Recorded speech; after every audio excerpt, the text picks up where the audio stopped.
আজকে 15ই আগস্ট, গতকালকে চলে গেছে 14ই আগস্ট।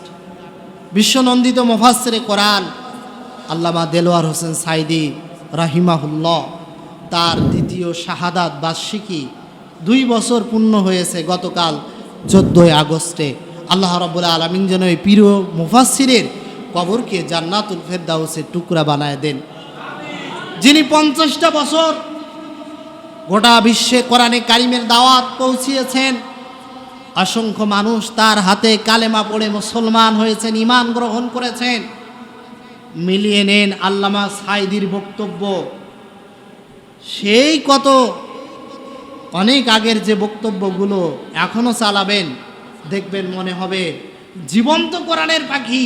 তার প্রতিটা কথা, প্রতিটা অক্ষর এখন বর্তমান বাস্তবতার সাথে মিলে যায়। জোরে কোন ঠিক কিনা?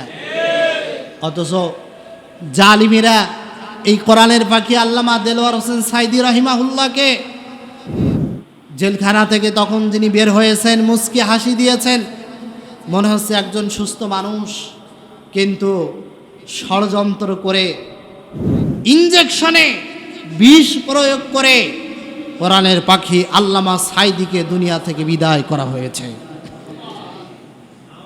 সুবহানাল্লাহ কাসম। ইনজেকশনের মধ্য দিয়ে কোরআনের পাখি আল্লামা সাইদিকে বিষ প্রয়োগ করে দুনিয়া থেকে বিদায় করে দিয়েছে। মানুষের সব স্বপ্ন পূরণ হয় না। তার নিজের প্রতিষ্ঠিত প্রতিষ্ঠান দারুল কোরআন সিদ্দিকিয়া কাবিল মাদ্রাসা আপনাদের এই খুলনায় বসুপাড়াতে গেছেন কখনো? তার জীবনের বড় স্বপ্ন ছিল তার নিজের এই প্রতিষ্ঠান খুলনা সিদ্দিকিয়া মাদ্রাসায় তার দাফন হবে, তিনি সেখানে কবরস্থ হবেন। এটা তার জীবনের স্বপ্ন ছিল, চাওয়া পাওয়া ছিল, তিনি ওসিয়ত করেও গিয়েছিলেন। কিন্তু কিছু জালিমেরা তিনি যখন মারা গেছে এই খুলনাতে কিছু অবৈধ সন্তানেরা মিছিল করেছিল আল্লামা সাইদির বিরুদ্ধে, যে আল্লামা সাইদিকে এখানে দাফন করতে দেবে না। প্রিয় ভাইরা আমার, একজন কোরআনের পাখি চলে গেছে বলে কোরআনের আওয়াজ কি বন্ধ হয়ে গেছে? হাজারো হাজার কোটি কোটি কোরআনের পাখিরা কোরআনের ময়দানে কথা বলবে।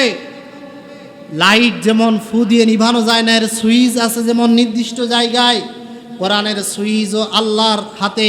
আল্লাহ রাব্বুল আলামিন যুগে যুগে নায়েবে রাসূল আলেম ওলামাদের দিয়ে কোরআনের দাওয়াত গোটা বিশ্বে পৌঁছায় দেবেন। বলেন আল্লাহু আকবার। তিনি পিরোজপুরে সমাধিত হয়েছেন।